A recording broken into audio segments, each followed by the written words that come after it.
Yeah. Anyway, so what the Ramchal is basically building up is an entire argument for the setup. Why the Bria, why the creation looks the way it does. I mean, so far we've seen as that the whole point of the Bria ultimately is to reach what's called Shlemus. And we've thought about that and analyzed that. What does perfection really mean, and so on. And therefore there has to be what's called deficiency in order to be Shlemus. There has to be deficiency in order to be perfection, and so on, you know. So the Ramchal says that in order for these things to exist, deficiency and perfection and so on, there are many what's called conditions that have to be met, requirements. And as a result of that, a person can go from deficiency into the acquisition of perfection, and so on. So that's what the Ramchal says, and Dalit, you know.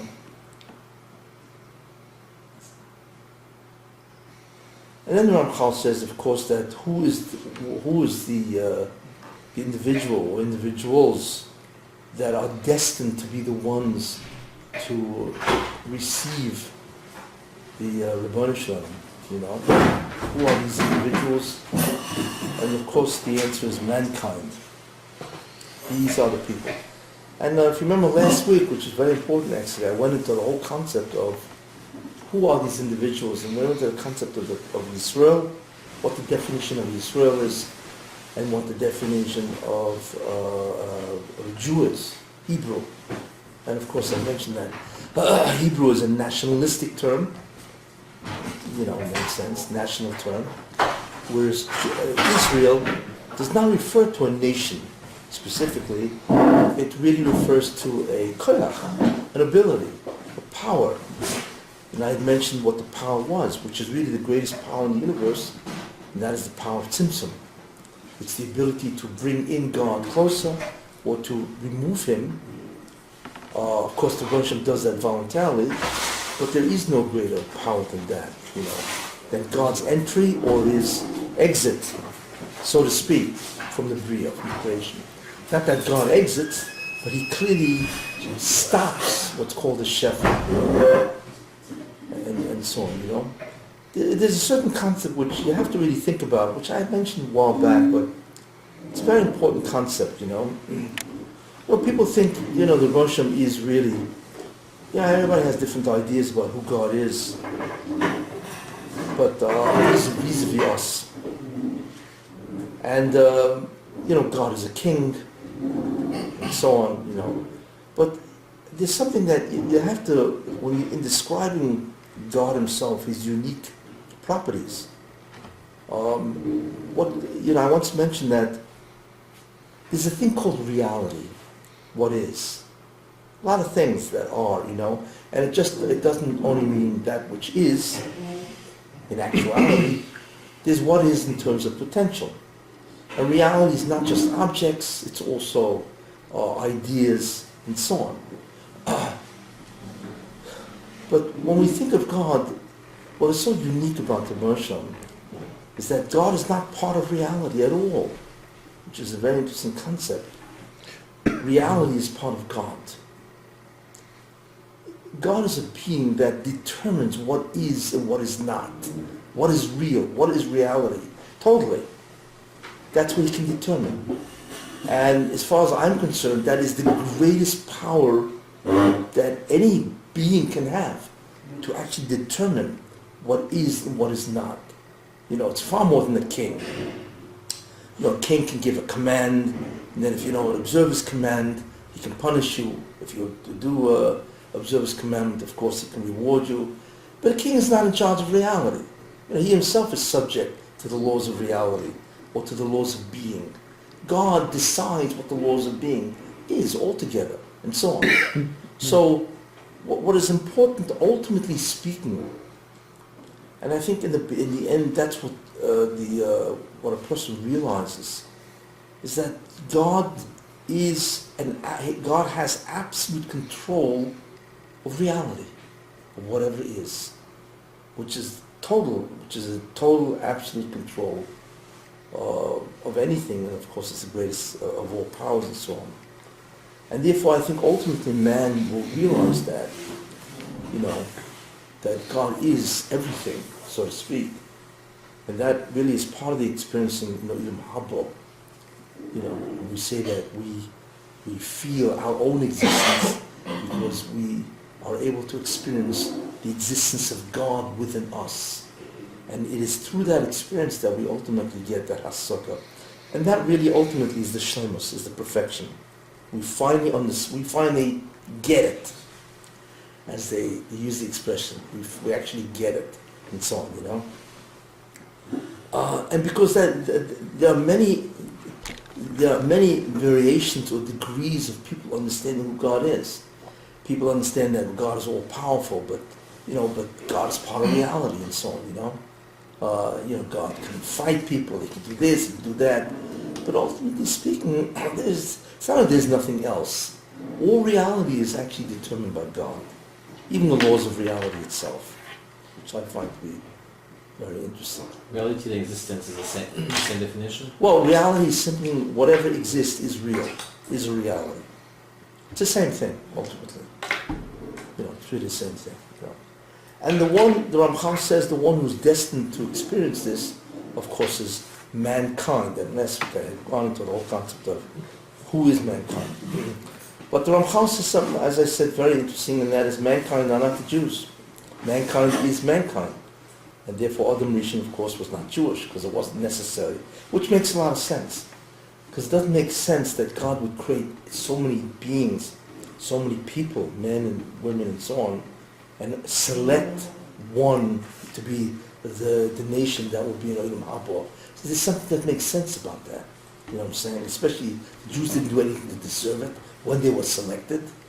Except Avraham Avinu did deserve it because he chose God, so God chose him in that sense. But before Avraham Avinu, what they do, Adam didn't do anything to be selected and so on. And ultimately, all the Goyim and even the Eden, we all carry the burden of our forefathers. In other words, the Goyim today are suffering, or whatever you want to call it. They're in their situation because of the Dor of Mabel. Well, yeah, in a certain sense, yeah. There's the Gilgul and so on. People come back and they're being defined by not what they necessarily did themselves. Well, that question leads us, what is a Gilgul? Is it an actual person that comes back, or something else that comes back, and so on, But in any case, so this is what he said. So therefore he says, Ach habriyahu ikris, bemes hiomino nushi. Says it openly. It's mankind. And everything that exists, everything, exists only whether, he says, whether those entities are great or low, whatever they are, diminished, whatever, and so on, only exists l'hashlomus inyanai, which means that he should complete his job. That's it. So therefore, every single thing that is, this is a big statement, everything that exists has only one reason. In some way, it will contribute or assist the ability of mankind to achieve shlemus. If it doesn't exist. That's even It's the greatest of all rules. It is the ultimate reason why everything exists. Even a guy? Even God, yeah. Well, I went last week into the whole concept of God. No, even the table. Which is, You posted it? Yeah, sure. Yeah, it's posted there. Very important shiur last And you week. said that anything that gets extinguished, like any species that gets extinguished, is because they don't serve They a become purpose. extinct. Well, they become extinct. Right. It's because their purpose is gone. Someone has to do that. I mean, not that we should actively seek to destroy species, Right. but every single, which is really astounding because it just shows how complex everything. Imagine, there's a certain amount of species. Scientists estimate there's 1.5 million species of fungi. What? Fungi, molds, mushrooms, all this stuff that, I mean, it's 1.5 million species of fungi, fungus, whatever they call it. How did they figure this out? They estimate, because there's so, I'm not even talking about the. There's a guy. There's a guy actually counting this stuff. Ramadu, you mentioned once example, zebra has a stripe. You said the stripe because somehow the stripes contribute too. Yeah. You mentioned the stripe. I was going to say this. Yeah. Say it again. No, I'm just showing you. We think, we've got God figured out. Yeah, sure, right? You want to figure out God? You need to explain why there are 7,000 species of ants. Ants, a little thing crawling around in your garden. Sometimes, hopefully, it's not in your house, right? 7,000 a species means they're individual differences. There are 300,000 species of beetles. Not beetles. There are trillions of beetles, but there are 300,000 different types of beetles, and they're different. There was once, I forgot his name, he's an entomologist, not an etymologist, an entomologist. Those are the guys who study bugs, insects, and so on, He once said, God must love beetles because he made so many kinds. He came with this incredible observation. He just must love beetles. Why you make 200,000 species, I was like, found that rather interesting observation. But, there's like, I said, 1.5 million species of fungi, whatever they're called, right? Scientists estimate there's 100 million species and so on, most of them of which are unicellular, one-celled. See, the human body has 100 trillion cells. You have to correct that. The human body has 10 trillion cells. The other 90 is bacteria. That's how much bacteria you have in your gut. That's a whole science now. All the bacteria in the gut, because they find that there's an incredible amount that aid in digestion. We don't even know what they do. Imagine 90 trillion bugs, pathogen, and most of them are beneficial. 90 trillion hanging out in your intestines. What? Be careful on this. Besides the child. That's besides the cholent, and I hear that they love cholent. Thank God.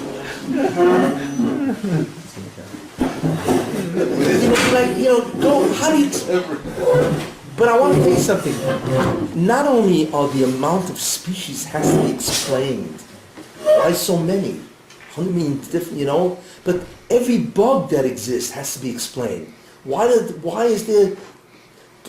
Almost an infinite amount of bugs, bacteria, one-celled animals, and so why? But not only that has to be explained, why does a tiger look the way it does? That has to be explained too, because remember, nothing existed before God brought it into existence, right? So God did, it's all the appearances of all these entities, the appearances and their properties and their abilities and talents, all of them were created. Why?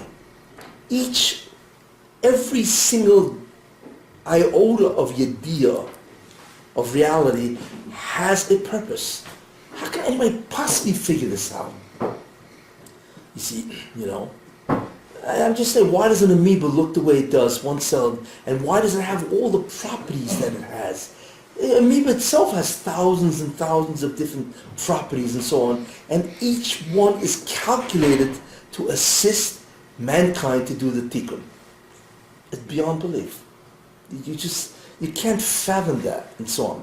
But I think the Ramchal says in another place, there's a great deal of the Bria we will never understand. Even why does an elephant have a trunk? Why have a trunk? The long nose, Not to wash themselves. That's an old joke. No, it's for real. To wash themselves. The people who don't have long trunks also wash themselves. They use their hands instead of their nose, But I want to tell you something. There is a clue. There is a clue. Once a very interesting story of the Ari and Reb Chaim Vital, who was the greatest student of the Ari. He was the greatest, obviously, he was the one who wrote what the Ari wrote, So the Reb Chaim Vital pressed the Ari to reveal to him the reason for a specific type of animal, whatever it was, that we called it, what it was. So the question is, Well, Reb Chaim, what's he into zoology? I mean, what is he? He went to school to learn animal species. What is this? No, because every hanhoga of the Rebbeinu Shalom is expressed in a creation, and what we don't understand is there are animals and all these things. All of these expressed, they are nothing more than physical expressions of different hanhogas of the Rebbeinu Shalom. So he wanted to know this specific animal. What's its counterpart, hanhoga, in the Rebbeinu Shalom? Interesting. He was a real zoologist. I mean, that's how you learn zoology. You know what I'm saying? See, the Ari told him, I cannot tell you. It's a soid. Whatever reason, I cannot reveal to you. So Reb Chaim Vital was not satisfied. But it's incredible that the Ari would know. I mean, it's beyond belief what he knew. And he never took a course in zoology, I guarantee you that. You know what I'm saying? So the Reb Chaim Vital pressed him. An interesting story because it reveals a lot. He pressed him. So the Ari said, I have come specifically to Tzfas to teach you. That's why I came to Tzfas, to teach Reb Chaim Vital. Eliyahu told him because he had Gili Eliyahu in Egypt. The Ari used to learn in Egypt, he had Gili Eliyahu, and the Eliyahu says, you need to transmit this, you need to go to Tzfas and meet there Reb Chaim Vital. That's the whole reason why he went, which is interesting, So he said to Reb Chaim Vital, even though, I'm telling you now, my job is to come here for you alone, to specifically teach you, I can't tell you. Why not? He said, because if I reveal the hanhoga, or rather this animal represents mitzad the hanhoga of the Rebbeinu Shalom, the Ari said, he will die. Now one would say, it's interesting, one would think, Who, the Ari would die? the Ari would die, yeah. He said, if I tell you the secret, it's Nisa. He told them straight, So, which is interesting, was one would think Reb Chaim Vital would let off. No. He didn't want to stop, he kept pressing, you got to tell me, please, which is really, to me, it's very interesting, you have to really understand why he did it, I mean, I heard of Talmidim killing the Rebbe, but this is going too far. This is like, wow, Anyway, he finally pressed him so much that the Ari told him. He told him what that hanhoga was, and the soich of the soids and so on. So a short while later, the Ari said, it's over with. He said, I'm out of here, And he told him when and how, the Ari, and so on and so forth. So eventually the Ari died. He was only 38 years old. Very young, He died and so on. And, but what you learn from the story is that every single thing that exists somehow is a manifestation or a representation of some hanhog of the Rebbeinu Shalom. It's not only for the ecosystem. It's not only just for the ecosystem, It represents some porcupines with their quills. Somehow they represent something about the Rebbeinu Shalom. But it is so infinite that we have no asaga, And I think the Ramchal says in another place that ultimately we will not know a lot of things. Like I said, why does an elephant look the way it does, or a tiger, and so on and so forth. I mean, they're beautiful creatures. I mean, think of this here. I mean, these creatures, they're magnificent creatures.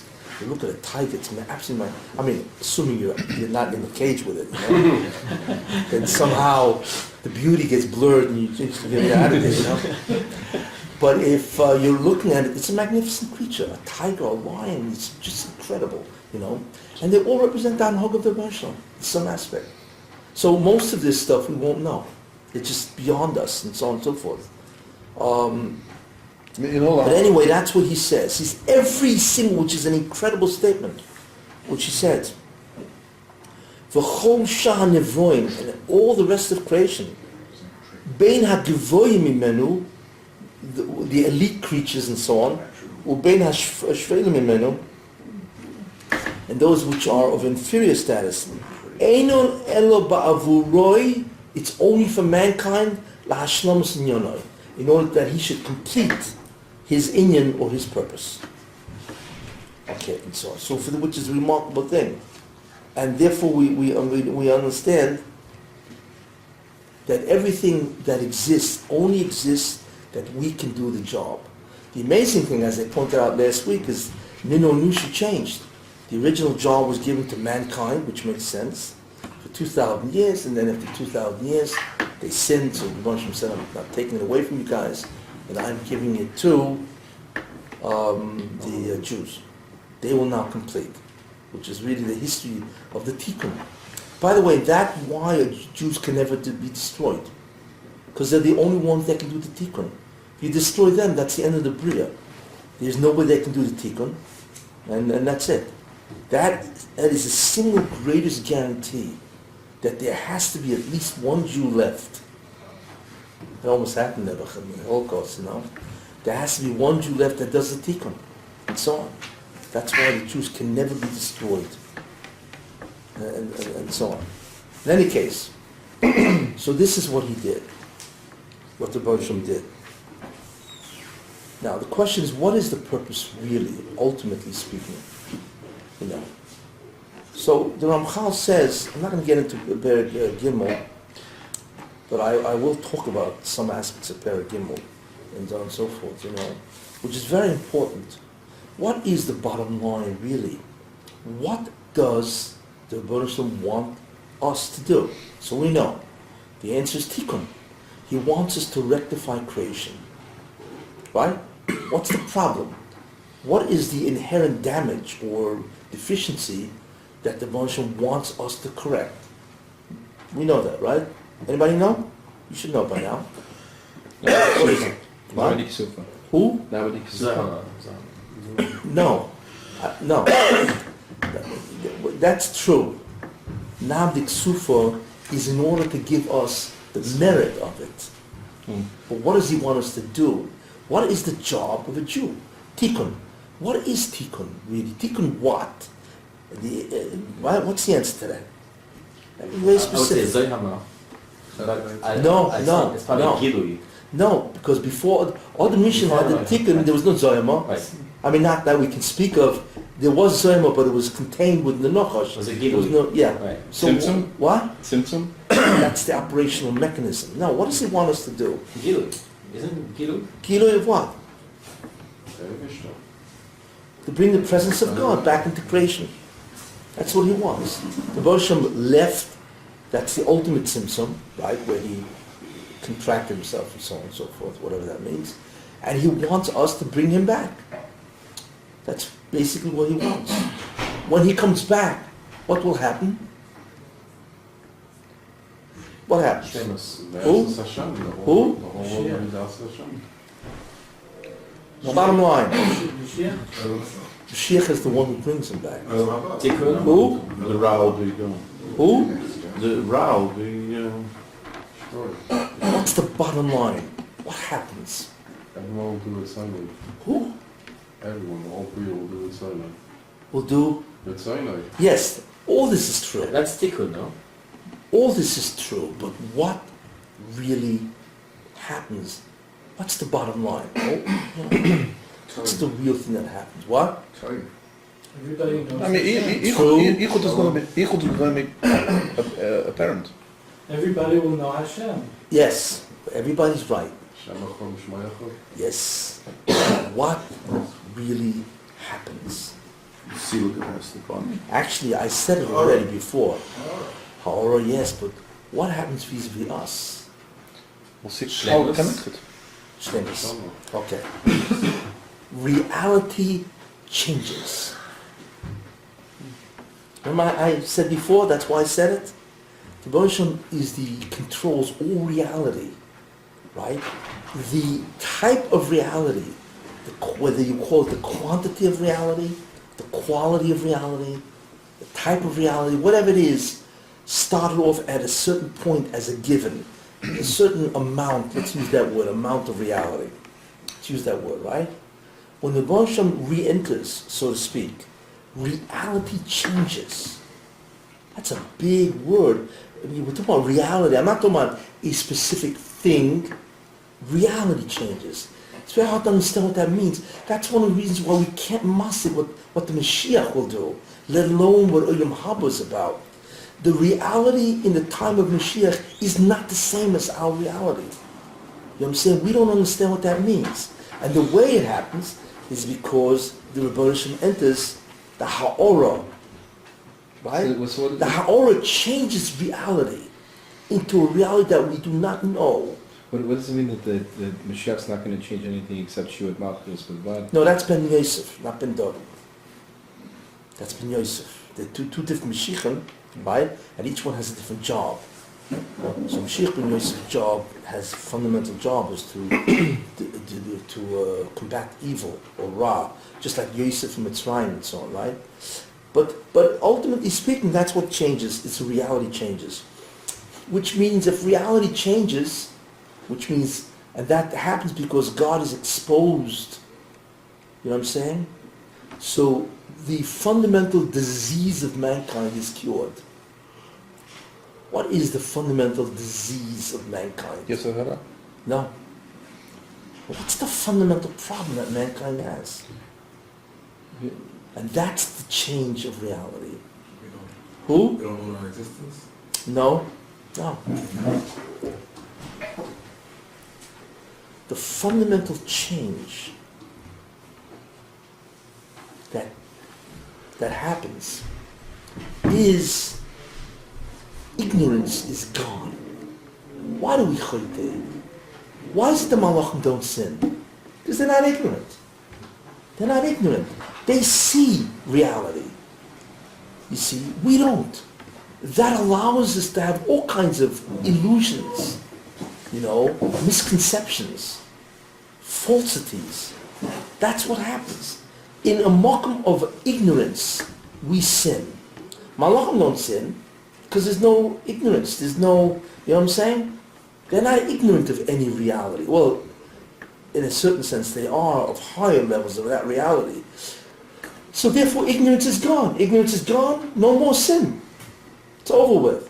You see? So the fundamental problem that we have is ignorance. And that allows everybody to sin. Everybody with me?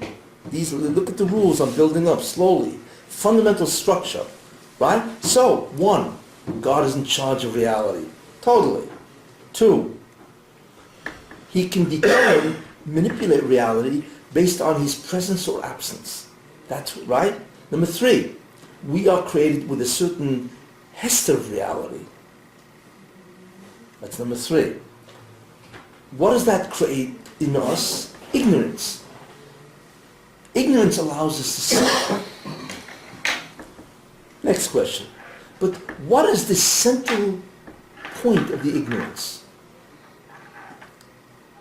What are we ignorant of? Hashem's presence.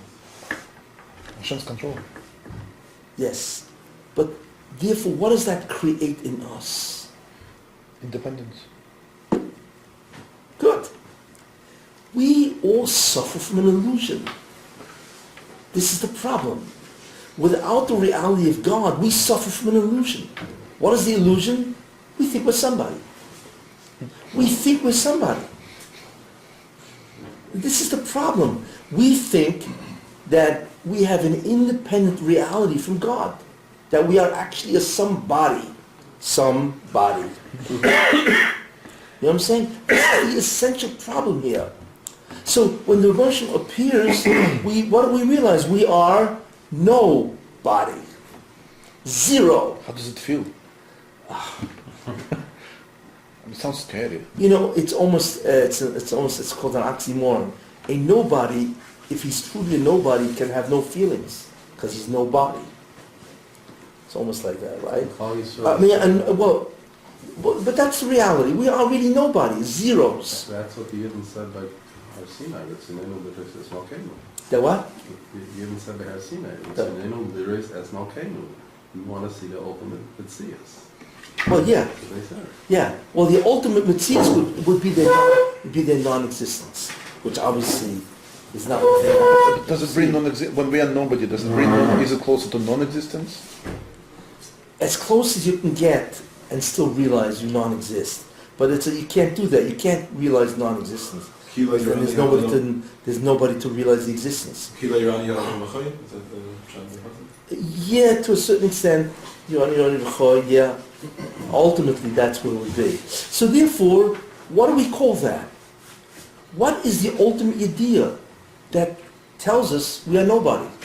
And the answer is, Eino Mavadai. That's really what it is. The entire Torah or the Avodah or the ultimate Hasaga is Eino Mavadai. Besides God, there is nothing else. Mamish. Literally. You see. So once that happens, what's the reality? What do we think about ourselves? Nothing. You see. That's the bottom line. The bottom line ultimately is Eino Mavadai. This is what the Rebbeinu Shalom wants us to know. But in the time of Mashiach, right now we can know it in an intellectual way. I can think about it and intellectualize it and so on. But can I actually experience my nothingness, my Eino Mavadai, which is the Eino Mavadai? The answer is not really. Because we have all types of manias, right? What are those things that convince us we're somebody? What? Well, Gaiva would be the expression of being somebody. But what are those things that foster the illusion that we're somebody?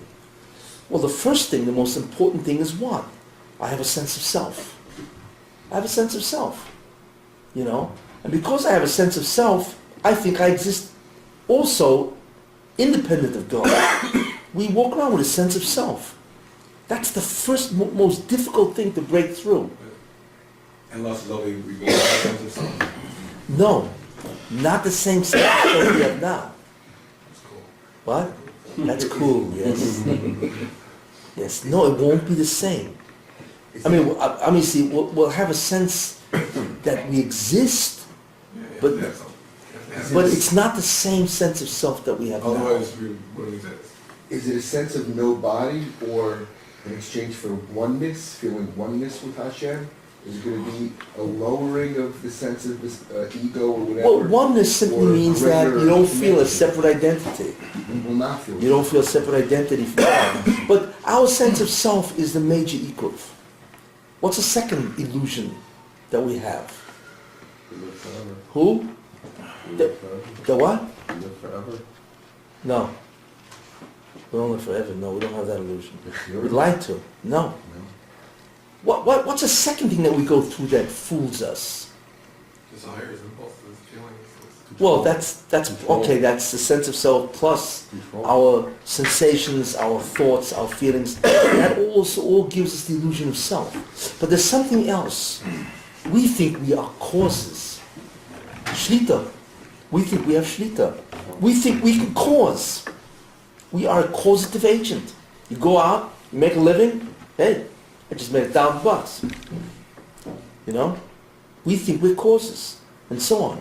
Because whatever we do, whatever happens, only happens in response, basically, to our involvement. So we think we're a real cause. You see. So that's a second factor that fools us. Not just our sense of self and our properties or features, but also because we look like we actually cause. If I move this, I cause that to be moved. You see, that's what I think, but not really. What moved that wasn't me, it was the Rebbeinu Shalom. Except it looks like I moved it. That my boundary of arm moved that. But in reality, I didn't move it. So He's the only cause. That's what's called... So the first concept, let me give it a name, it's important. The first concept that I exist independent, right? That illusion is opposite than the truth. And the truth is yichud mitziusai. That only God is. And one. It's called yichud, the oneness of his existence. The fact, right? Okay, the second idea is, I think I cause, is the opposite of that is yichud shlitasai. He's the only one that is a cause. Isn't this going to strengthen Naotik Sufa? Because at the end of the day, you feel the whole problem of Naotik Sufa is that anything you're given free is is you feel I'm supposed to be a creator because I'm No, still a creator. no, but the fact that we come to that realization by our own efforts, that's the tikkun of Na'amut Sufa. So now it's by coming to that through our own efforts. Correct. That it's a paradox. Now I can enjoy my non-existence. Exactly. Sort of. Yeah. Exactly. You see. So that also gives us a sense of illusion. What's the third thing that gives us a sense of illusion? These all things interfere with our ability to see Einay Mavada. Our sense of self, the fact that we actually look like we cause things. What else? Other people bother us. Zulosas, exactly, others. I look around this room, I see other people. If there's a real Yichud Mitziyosoi, what are you guys all doing here? Which is sometimes something I really ask. You know what I'm saying? Yeah, I see others, what's called Zulosois, others. I thought you wanted others. What? I thought you wanted others. Yes, I did. That's because I want to persist in my illusion. And you will make it stronger. Yeah. So therefore the concept of a zulosoi also fools me. You see. That obviously I'm independent. I see I can cause, I'm independent, I have a sense of self, and I see many other things going on, And then there's other causes of the illusion. I don't see God at all. I see all kinds of people trying to manipulate the world, doing all kinds of things. So I see that they're koyach acherim, other forces. There's all these zulosas themselves are forces. You know what I'm saying? Each person is a force. All of this interferes with my ability to know the Einay Mavada. In fact, which Ramchal says, which is very interesting, when the Rosh Hashanah said to Adam Arishan, "B'zeh sapecha tochel lechem," in the sweat of your brow you will eat bread. Right? What was that? Was that an oynish? So most people would say it's a punishment because you violated, you ate from the tree, right? Tree of Eitz Hadas Tov Ra. You ate from the tree of good and evil, right? So I now punish you. You got to sweat. Now you're going to make a living. You got to sweat for this. Before the sin, right? Adam Rishon could take off anything and eat whatever you want. There was no effort involved. But now you need to work for a living. You need to sweat. Avodah. So was it an oynish? Yes. Yes. Everybody agree? You're all afraid to say. How does it sound No, to you? I disagree. Come on, Yes, sir. courage. I disagree. Yes, But it's sir, not yes. enough. You're going to have to explain why you disagree. It's a basic tikkun. How? So you'll be the cause. Now you have to realize- overcome this illusion. that Yeah, you're you have cause. to realize. That's what it is. Very good. That's what it is. This wasn't an oynish. It was a midah keneged midah. When you ate from the tree, you thought that you would be independent of me, right? And that you can cause. Well, here's what's going to happen. From now on, things are only going to happen as a result of your efforts. So it looks like you're a cause. I got to break through that illusion. What the Rosh intensified the factors that cause us to make a mistake. You see? That's what I mean. Right? That you'll be able to eat bread, not because I gave you the bread, because you expended efforts. You sweated. But wait a minute, that's really an illusion. So now I got to break through that illusion also? So what the Rosh did is he allowed me to be in the darkness. He intensified the darkness, or he intensified the illusion of what I am. So really, it's not an oynish. It's really a change in the test situation. He's agreeing It got worse. He's agreeing to play the game that Adam Arishan was starting, basically. Well, in that sense, yeah. He made it worse. It's a So, meter, you know. meter type of. Well, yeah, because we'll get into Adam Rishon. Why did he eat from the tree? Because he wanted to be independent. You want to be independent? I'm not going to create a situation which will foster you thinking that you're independent. But that is an oynish. Why? Because I have less Well, less connection to the Rebbeinu Shalom. Yes, but he made the test harder. Well, at the same time. Yes, but it's not an oynish. It's not just one or the other. I mean, both. Yeah, but what he did is he made it much more difficult to test. There's still a test, but now, it's more difficult. In other words, what he did is he gave Adam Rishon what he wanted. You want to be independent? I'll give you independence. More illusions that you're independent. What do you want that for? What? Why do you want that? Why did who want that? Automation. He didn't want He didn't want that. I mean, he was tempted by the. So how's the Rebbeinu make it that he can get out of it if he makes it hard? Okay. If he blew it the first time, for sure, you know, like, Well, yeah, it would seem that he would blow up the second time, which is exactly. and now it's harder. It is hard, yes, yeah. But that's the concept of din, of justice. There has to be. You create your own situations. You know, you actually created a more difficult situation. The Russian didn't do that. The Russian just said, listen, if you insist on thinking you want to be independent, I'll give you independence.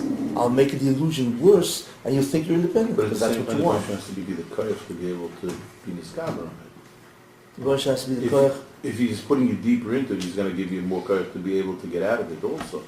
Probably to a certain extent, yes. Probably, yes. I would imagine so, yeah. So therefore, what we now realize is something very important. The essence of what the Messianic era is that ignorance is dispelled. What is dispelled? The concept of who the Rebbeinu Hashem is, and therefore the diminishment of who I am. Because I am the greatest competitor to God in that sense. Man, it's either me or God. It's one or the other, you know. There was the greatest illusion man has is about his own sense of who he is. That's the greatest impediment of all, which is very important, you know. And therefore, by the Rebbeinu Hashem coming back, what he ultimately does is he changes reality, where you can no longer have that illusion. Malachim don't have the illusion that there's somebody's, you know. That's why, you know, it's funny, it says, but when Ish Moshe, Onav Mikol Odom Sheba Oretz. What's the deal here? He was the most humble man that ever lived, but he wasn't the most humble creature, being. Who's more humble than Moshe? Malachim. It's a drasha. Malachim are more humble than us. Why? Because their reality doesn't allow them to have an illusion. They know who they are, zeros, you know, so they don't have that illusion, and so on, you know. And that's from the dir, L'chol Odom Sheba Oretz. He was the most humble man that ever lived, you know. So why was he? But there was somebody humbler, and those are the Malachim. This expresses this. That's why hitting the cellar was the worst thing for Moshe. Was that? When he hit the cellar, that was the worst thing for Moshe to do because he was expressing independence. Any deviation from Ratzon HaBorei is an expression of some aspect of independence, yes. Yes. Yeah. What is this illusion we have? I mean, I speak for myself, that we could fight our Yetzer Hara. Like that we could. I mean, sometimes we put ourselves in a situation where really, like, I'm saying, if we were more realistic, or again, I'm talking for myself, like you know that you're gonna lose, but you always like you want to feel that you're gonna win. That you're stronger than the Yetzer Hara. So what do you want? What do you say? It's meaning, is this like an illusion of power, an illusion of independence? Like, what kind of illusion is that? Yeah. Yeah, all sin ultimately has a sense that I am somebody independent of God. You know, there has to be. What's the famous statement? Ein odem choyte ele she'im kein nichnes boi ruach shtus. Right. You ever hear that statement? Yeah. Nobody sins unless a spirit of shtus, whatever you call it, what shtus, folly, stupidity enters. Why? What is a shaita? Someone's not in control. No, someone's unrealistic. There's no das. Well, somebody who has lost touch with reality. Right. And Mamela, everything knows, right? So it's funny. In order for, so therefore, what do you mean, nichnes beruach shtus? The only way you can sin is in some aspect, reality has to be distorted. You can't sin unless you distort reality. What is the distortion that you need to do? I'm somebody. Or else you can't sin. That's why Malachim can't sin. They cannot distort reality. And that's what Chazal mean. A person cannot sin unless he distorts reality. What? I'm somebody. My will is also important. I am independent of God. You see? And so as long as you have that distortion, you can sin. How could Samach Mem did it? Who How could Samach Mem did it? did what? He distorted his reality. I mean, he thinks he's somebody. Who did Samach Mem? Yeah. I mean, he thinks he's big time and he'll be even more. The Ramchal talks about that. It's called the merit of the Sitra Achra, the rebellion of the Sultan. The interesting thing about the Sultan, He's a Malach and he's still. Sultan is a very, very interesting being, and so on, but the Sultan thinks that if he gets enough Jews to sin, it's called Tikbar Surah, if he grows through the acts of the sin, ultimately he will become a real being. It's a distortion. The Russian purposely distorted. Oh, he knows the now. Sultan. He knows now he's not real. No, he knows he's not real. Yeah, he's an aspiring being. How did he start He out? aspires to be a real being. That's what he is. But how did he start out? He started out Why being did the Russian do that? That's the question. There's something which is interesting. He labors under an incredible distortion of reality. He can't do what he wants. That he knows that. The Sultan, his only power is kitrug, prosecution. That's all. The only way he can get what he wants is by prosecuting. But doesn't That's he try it. to get you to? Isn't he also the Yitzhar that tries to Yes. get you? So he's the Yitzhar, he prosecutes a sin, right? And then if you sin, he prosecutes you. Based on the prosecution, he can be yoinek from your Right. kedusha. But how did he start? He He didn't start that way. But let's go slow. The question is, so he is under a distortion, that he has a certain illusion that he can become a somebody if he gets enough Jews to sin, which means if he can take enough kedusha, he can actually, the Ramchal calls it the merit, the rebellion of the Sitra Achra. Very interesting concept and so on. The question is, why would the Russian do that? Why would the Russian give him that distortion? No, he didn't get it himself. What? How did he start in the first place, though? After the Chet of Adam Rishon. He was represented by the Nachash. What was he doing? Just doing Hashem's Ratzon and that's it. Who? Yeah. And that's it. Well, no, he can only do the Ratzon B'Torah. I'm saying, but in the beginning he was like just a malach, just like any malach that wants to do Ratzon Hashem. So he was the same thing. He's doing Ratzon Hashem, this is to get Adam Yes, Star, whatever. but then he The became. mistake that he makes is that he can become somebody. But the Rebbe is saying that he started out as he started as a regular malach that just wants to do Ratzon Hashem. Yes. But how did he turn into some power-hungry, rebellious? He was given that. He was made to think that way. So when Adam Harishon got his distortion, Satan got his distortion at the same time, simultaneous. It's not clear when, but certainly at that point in time, after he gave Adam Rishon, after Adam Rishon sinned, the Sultan walked away with that illusion. Or he flew away, however you think Did you of ever it. hear the idea that the Satan... The question is, why? Tell you something very interesting, why? It's not really his fault then, because Hashem gave him that. Doesn't it? Yeah. In a certain sense, it's not his fault. But why would he be destroyed, Liam? Because he has no purpose. No, because he's It's not an oynish He's- that he's destroyed. he's too enthusiastic about his job. It's not an oynish. It's to his time. It's not shaykh an oynish. What? No, it's not einish. What it really means is that he probably won't be destroyed, but the whole illusion will be gone, and therefore he remains just a regular malach. And so on. What? Why did Hashem give him this Anybody? disease? Disease. It is a disease. Yeah. Why does the Russian do that to him? To the Sultan? Anybody? I mean, the question is, he could do what he does without any distortion. Why does he need the distortion, right? Oh. That's what you're asking. That's the question. Why does he need the distortion? It has to be. What's the He idea? could do the said? same thing. It has to be good for the tikkun. Mm. For him to have the distortion, has to serve the tikkun process. Why? Anybody figure out why? What would be without the distortion? Who? Without the distortion, what would be? He would do the same thing. Good. He Tell can do me. the same That thing. makes us a Exactly what he's doing He now. do the exact same thing he's doing now. That makes us a cause. Does Who? it make us a cause? No. When he comes into the thing. Did you ever hear the idea where the Satan at the same time is challenging us, wants us to overcome his challenge? Yeah, okay, I don't want to get to that. I mean, I threw out a question. I don't want to get, don't sidetrack it. Anybody know? Maybe if he wouldn't have the distortion, then in mankind there wouldn't be distortion. And that's he's projecting his distortion. No. No, I mean, no reason. No reason. He would do exactly the same thing. There's no reason. Yes, but there is a very important reason. Because what does the Sultan fundamentally do? Kitrug, right? What's the job of the Sultan? To uphold din. It's really what his job is. To uphold justice. That's what he does. He's the one who's assigned. He's the prosecuting attorney.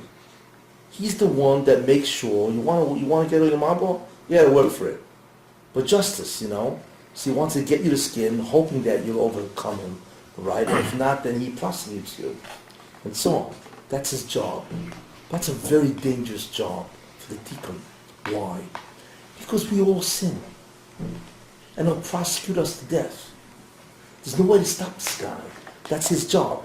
You know what I'm saying? It's like he has what's called prosecutorial zeal. He's zealous to do his job. But now, if we were taket tzaddikim, no problem. But no, we don't. We sin all the time, So basically. he get discouraged. Israel, no. He's biased. So he'll destroy us with his kitrugim. Right. You know, if there's no damper on his prosecutorial zeal, we're finished. So how is an illusion a damper or anything? It's, So here's the problem. Out of proportion. Wait, so here's the problem. You're just giving him another motive then. If you No, want to no, wait a minute. Go slow. So remember, if he prosecutes us, that's his job, since we basically are sinning all the time, right? Ultimately, we're destroyed. We can't stand up to the constant prosecutions. What does it say? Im avonis tishma ko. Hashem mi'amoid. Who's going to stand? Nobody's going to stand.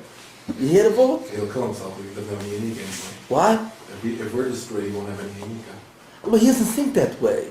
He thinks he'll become, Rosh Hashana is giving him that illusion that he will become a Why is self. he giving him that illusion?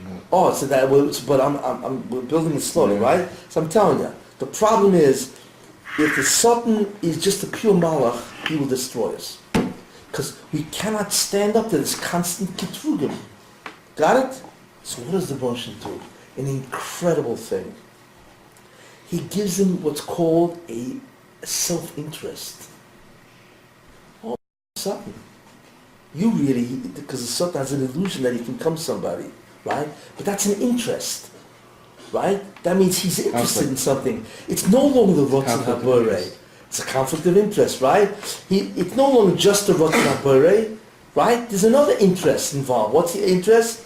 I want to do something for myself, This is to become defensive something. technique. So therefore, the Rabban Hashem, It's a built-in once fail-safe. he has a self-interest, the Rabban Hashem can negotiate with him. That's the concept of sheikhad l'sultan. You hear the expression sheikhad What do l'sultan? you mean negotiate?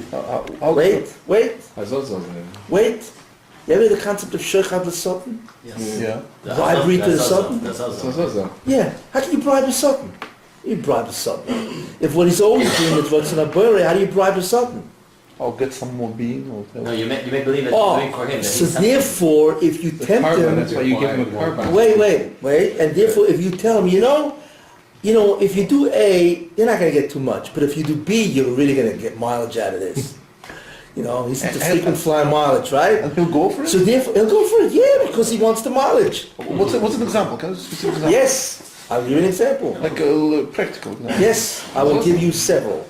How's that sound? We hear the vote. Once you've given the Sultan an interest, then he will pick and choose who he's mekatreg. He'd rather be mekatreg this because it'll get him more than mekatreg that. So in essence, the Rosh Hashana is able to spare people who are bidin would be chayev, but since the Sultan is not mekatreg, and there's no dinim without kitrug, you should know. It's not that there's somebody else. If the Sultan is mekatreg, there's a heavenly tribunal. If it's not mekatreg, nothing happens. Give me some examples. Wait, interesting idea, isn't it? I mean, nothing happens. They wish to does mishpat. No, mishpat is done, yeah, but there's a difference how the mishpat works. Like down here. Kitrug will kill you, but the Moshe's will, okay, I'll give you a little clap now. Then I'll give you a year from now another clap. There's an incredible amount of rachmonis tempered with the din, whereas the Sultan's kitrug will destroy you. It's full punishment now. We can't survive that. But with the Moshe's mishpat is, okay, I won't do it to you, I'll do it to your possessions. Or I'll do it to you, but very slowly. Or I'll give you a warning. This doesn't go on in court. You see? It's tempered with Rachmanis. So the Rosh Hashanah somehow has to stop the Kitrugim. I appointed it. He can't stop the Satan because he's the agent of God in terms of din. So what the Rosh Hashanah does is he creates a interest of the Satan, so the Satan thinks he can get more this way than that way. If he was doing with the Ratzon HaBorei, there's no more this way, that way. The Ratzon HaBorei is the Kitrug. But if there's what's called a self-agenda, this is the key. He has an agenda other than the Ratzon HaBorei. And he has That's probably the origin of all politicians.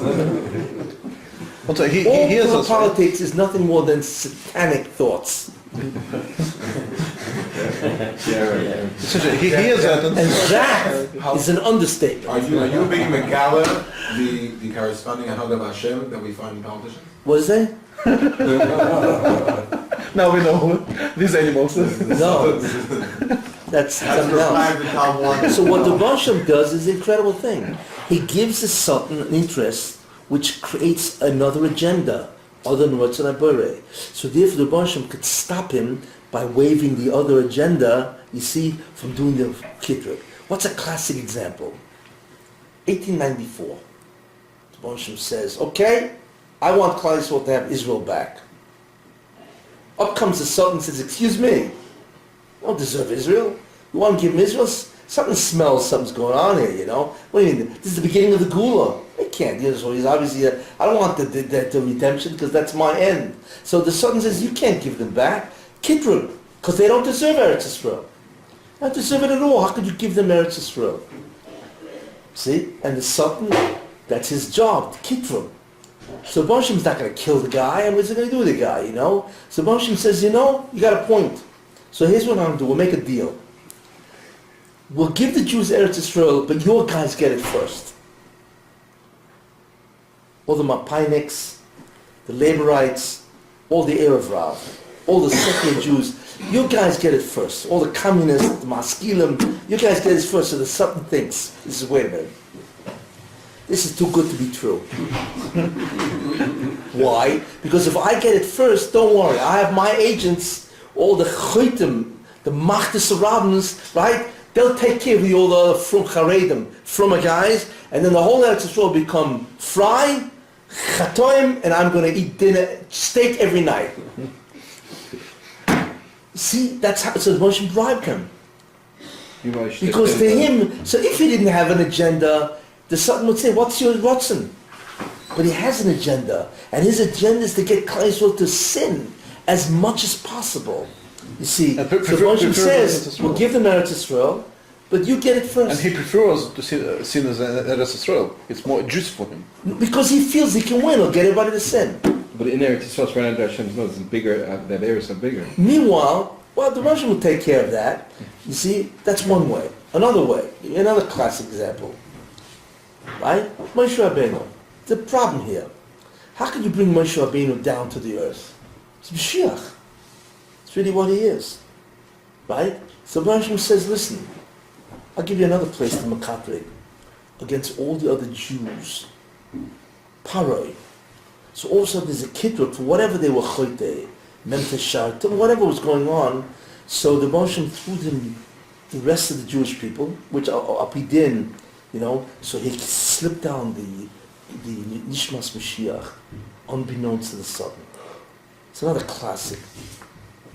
Here's a third classic example. Moshe says, okay, it's we're coming closer to the Elef Hashvi, 5,700 and so on, whatever and so on, you know, whatever. I want to bring down the Or Mashiach. I want to begin the process. The Messianic light. I want to begin to spread the concepts of Kabbalah, which is the piece of Torah. So the Sultan says, excuse me, you know, the Kitrut, you can't give them Kabbalistic information. To give the sentence of Kabbalah? Kabbalah? You want to do Kabbalah? I mean, look what they're doing down there. There's chatoim going on over the place, and there's whatever going on, you know. And so how can you give them the Or Mashiach, which is, or the surface Or Mashiach, which is Kabbalah? That's really what it is. Surface Messianic light. How do you do this? So the Baruch Hashem says, you got a point? Make a deal. Here's the deal. I'll bring down Kabbalah, right? But I'll give it to those guys that will have all the celebrities, Madonna, all the, rock stars. They're going to be the first in Kabbalah. So this is incredible. What a deal. Why? Because I'm going to contaminate Metame Kabbalah so much that nobody's going to want it. All the rock stars, what's going on, all the rock stars, holy water, selling zoyas to goyim, this and that. Don't worry, by the time I get finished with Kabbalah, nobody's going to touch it like that football. Fine. So Baruch Hashem says, okay, your show. And that's what he does. Without mentioning names, he contaminates Kabbalah. But somehow it comes out. What? Somehow it comes out that he's losing at the end. Of course, because the Baruch Hashem is the boss in the end, That's why. That's what why the Sultan doesn't realize is that the agenda was merely to take him away from excessive. What he doesn't realize? He hears us and he's having a good time. No, he doesn't know everything. He's not God. But he hears us now. I don't know what he hears. He's Really. watching today. Yeah, that's the problem. He just, checks out the They can post heavenly the email. internet. The internet. Same question about the shofar every year. Yeah, exactly. But whatever it is, the fact that he has a self-interest creates an agenda, a self-agenda, which is different than what's in Abare. And therefore, the Baruch Hashem is able to incredibly reduce the amount of kitrugim, you see, that he has to Klal Yisrael. And therefore, we can exist, we can go on because of that. Bad news is that we have a lot of problems because of this. You know what I'm saying? Yisrael goes to the friar, and Kabbalah goes to who knows what, and all those guys trying to contaminate Kabbalah and so on and so forth. That's bad news. But the good news is at least it's down here. But what then the Rebbe Hashem does is he uses the Satan, to bring down. Today was the Parsha of Chukas, Paraduma. You know what I'm saying? Paraduma is a tremendously mystical, obviously, area. Even Shlomo Melech couldn't understand. The real question is, what's the problem in understanding? The real problem of the Paraduma is a pasuk called Umiyitain Tuma, Tomei. Or actually, Umiyitain Tahara Mitomei. How can Tuma produce Tahara? Kedusha. How? Tuma is antagonistic to Kedusha Tahara. Yet, according to the Baruch Kedusha Tahara comes from Tuma, which would seem to be an oxymoron. How does it come? Where is the production? Wait. How can that be? So and that's the great mystery of the Paraduma. How can somebody, in the very act of making a tahara process, become tameh? So the guy you sprinkle the water on with the ashes, he becomes tahor. And the kohen becomes tameh? Yeah. Because the tahara comes from tumah. But nobody knows how that works. It's an incredible concept, you see. So therefore what we begin to see, is that from one of the ideas is that the fact that the Satan has his agenda and he thinks he's going to win, that actually brings the redemption to Klal Yisrael. You see, the Satan is the greatest fool who ever lived, because in the end it is the Satan that brings the Geula. That's right. He is the one, and when he wakes up one day and he says, I can't believe that I actually brought the redemption. That's what it means, uksilo yovne zois, and the fool does not know this. Ish ba'alo yedo, uksilo yovne zois, we say in this Mashiach, and so on, right? He's the fool. He doesn't realize that whatever he does is a complete manipulation of the Satan. He thinks he has his own agenda, but everything is to manipulate him so he doesn't destroy Klal Yisrael with dinim, which they can't, they cannot, maintain their existence because of the dinim. So that's the understanding of why the Satan has this mered rebellion, why he has an agenda or a self-interest other than Ratzon HaBorei, and why he's able to think that way. So the Baruch Hashem can manipulate him, negotiate with him, whatever. And therefore we can survive as a result. But ultimately speaking, that's what happens. And I want to just tell you one example It's an interesting example, which we don't realize. In many ways, it's based on the Rambam. The Rambam says that originally, who was supposed to be Mephalsim, the Yichud of the Rebbe Shalom, the existence of God? Who? The Yidden.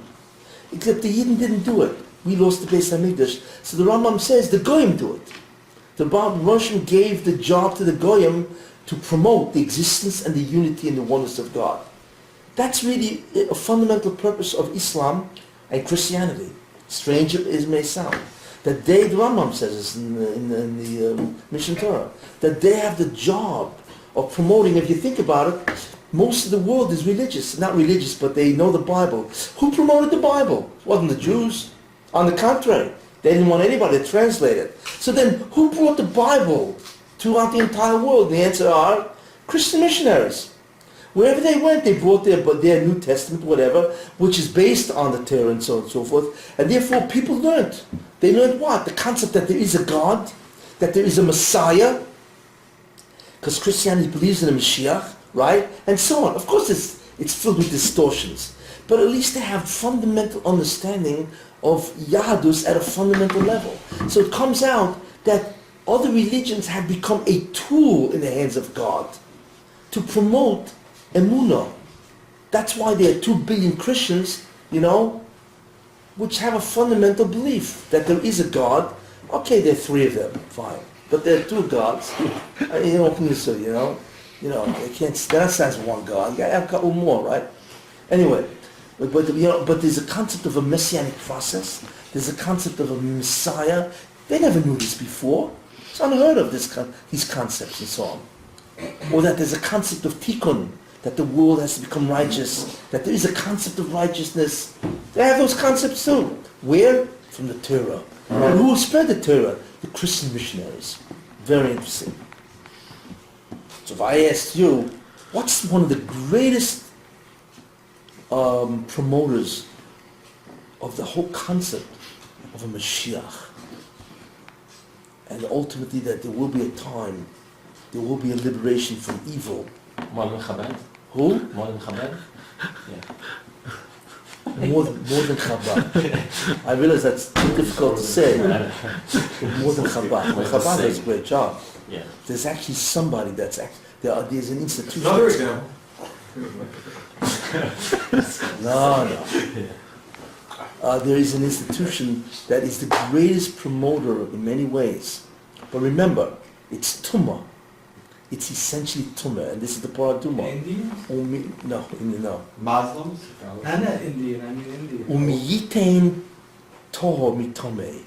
How is it possible that Tahara should come from Tumah? The Baruch can pull that off. We don't know how. It's incredible. Yet there is an institution that's Mole Tumah. Yet is one of the greatest promoters of beliefs of Yahadus. The concept of Messiah, the concept of the destruction of evil. Vatican. Who? Christians. Vatican. No. Movies? Islam? Who? Movies? Movies. No? Movies. What's Don't get me wrong. I'm not telling you to go to the movies. we missed some We're progress. talking Hashkafa. You're looking at me, right? Yeah. Sorry, What is it? Listen, I don't work for 20th Century Fox or Disney or any of these guys. You don't realize there are many movies. Remember, it's essentially Tomei. Let's not get away from that. This is in no way to be interpreted as an endorsement of what they do. However, there have been many movies made that clearly are messianic. Clearly messianic. That have promoted the concept of good and evil fighting, and good wins and evil is destroyed. Yes, you don't realize that. There have been movies made that clearly illustrate that. So the whole world knows about that. I'll give you one classic example, right? Who? Schindler's List. Who? Schindler's List? No. Don't want to forget that. No. No, that's a biblical theme, that's obvious, No. A movie called Star Wars. Very famous. Never heard of it, whatever. Fundamental. Famous. And the movie Star Wars was fundamentally about an evil empire, right? That tries to win over good. So there's a guy who's born who does not know who he is, and he's a messianic figure who fights with this evil empire, and he destroys it. And he's looked on as a messianic figure. Where do they get this stuff? And then in this war, this guy, there's a concept called the Force, right? Force. And the Force is what? It can be used for good or evil. What does that sound like? Kedusha. Kedusha is toiv, but the Satan can be yearning from it and therefore use it for evil. There's a lot of messianic concepts in this particular movie and so on, and so on. So the whole world knows about this movie, Star Wars. It was one of the greatest films ever made. I think today, and there were 3 of them, sequels. They made over $2 or $3 billion. I mean, it's world known, this movie. That means everybody in the world knows that there is evil, that it will be subdued, that there's a figure that has destroyed evil, and that he employs a force that can be used for good or evil. Why can't he? I'm just saying. That means that, so when the Mashiach comes, it's, oh yeah, Star Wars.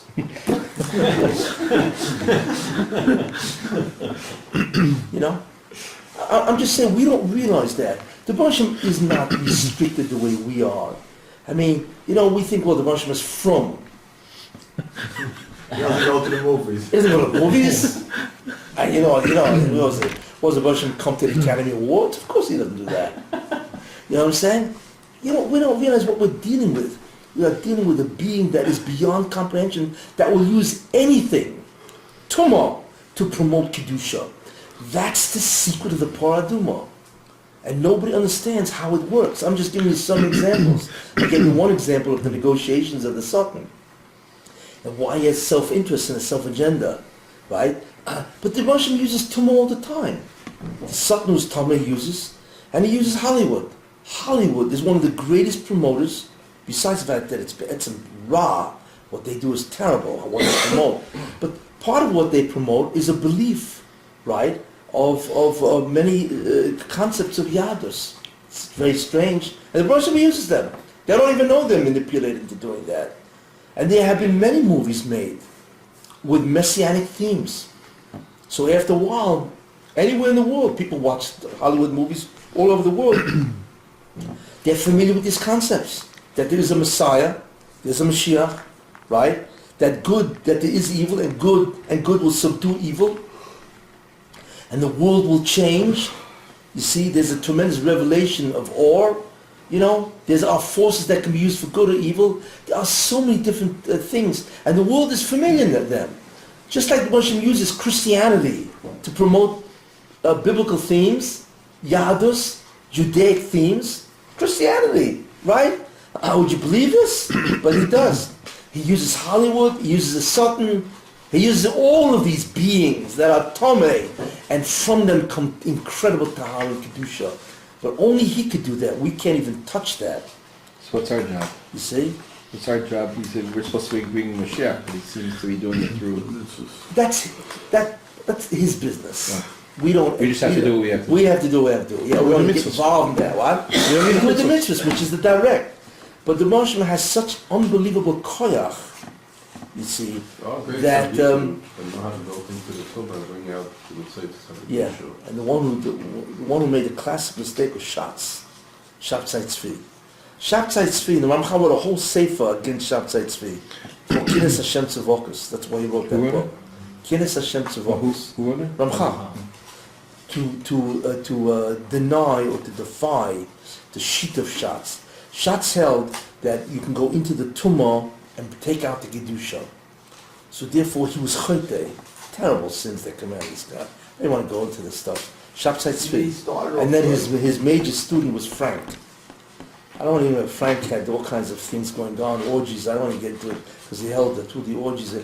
I don't even get into that kind of stuff, whatever. But this guy was the biggest con guy you ever met. Frank. I think his name was Jacob Frank. He was another false messiah, Frank? No, I don't He think was a Frank Talmud never of declared shots, or it was a Talmud of shots. Yeah, he just carried it to its yeah. ultimate conclusion. Yeah. You know, it's like Jewish guy. let's say, you know, yeah, sure he's Jewish. It's only Jews that do this anyway. But what do you see here? That the Baruch Hashem's will won't be frustrated. He will. The Baruch Hashem will use. He's not restricted to using tzaddikim to bring the Mashiach. No, he used tumah. In fact, why is there a messianic era ultimately? Why is it that everybody dies and gets Olam Haba? What do you need this messianic era for? Ever wonder? You know, God takes a test and that's it. And the answer is because the Yemusa Mashiach shows that everybody was a pawn in the hands of God. That's what it shows. And the Rosh wants to show that Ulim Hazeh you can have as a tremendous time of reward and so on. And that all these evil things, institutions, they thought they were doing their own agenda, but in the end, everybody served the purpose of creation. Is that what it means, the Chazal that say that they're all going to come in one of them Vakish reward? You know, say we... Exactly. Yeah, exactly. Yeah, hey, we want reward for the movies. Because we influence so many people to believe in God, you know? I mean, they're going to have different timelines. Rome's going to say we built so many bridges, and so on, you know? So Baruch will say, of course, you did it for yourself, you didn't do it for anybody else. You did it to make money and all that kind of stuff, or to destroy religion. But ultimately, the Baruch turned it around to be an incredible promoter of Yiddishkeit. We can't engage in that kind of stuff. To us, you try to do that kind of stuff, you're finished. You know, you shake hands with the Sultan, you can't make a deal with him. You shake hands with the Sultan, you know, you're his. You're his, that's the end of it and so on, you know. But the Baruch, the secret of the Paraduma is that the Baruch can use Tumah itself to bring the greatest Tahara in Kedusha. Only he can do that. But we don't know how it functions. I'm just giving you some examples, to give you a little taste, you know. But this goes on, it's infinite how it goes on and so on and so on, you know. So therefore, this is a very important concept to understand about, you know, the necessities of doing the tikkun process and so on. Okay, that's it. We break. How is that Tahara? What? You were saying about the species in the world. I was thinking it was Yosem, right? Yeah. Because I'll say it was gigantic. Yeah, huge. So, no, it could be the lesson to us is, just like Yosem's huge, we can't see the whole thing or whatever, the same thing Carpenter Bunch, he's, you know, Fine, whatever. fine. The real reason why there's a little Yosem, it's an incredible source of omega-3. Yeah, but they become Thank you very much.